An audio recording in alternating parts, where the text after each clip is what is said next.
Saime uut materjali, pool sellest käetäist on meile, ülejäänud läheb mujal tarbeks ja nüüd meil on terve hunnik uut ehitamismaterjali. Et need on nüüd siuksed kitsad ja siis on ka siin jämedat ja sellest saab nüüd kõike teha, saab annile raame ja saab isegi redel teha sellest ja igasugused toestused saab ka teha. Laostame materjali.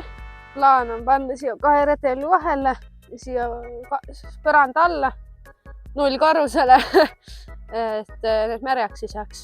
Muidu vihma käes, no need võivad märjad olla, aga lihtsalt kui need on märjad, need ei saa saagida.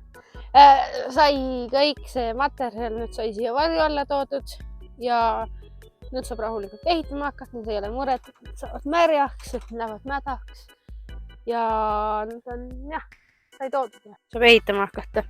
Ja vaata ka meie teisi videosi.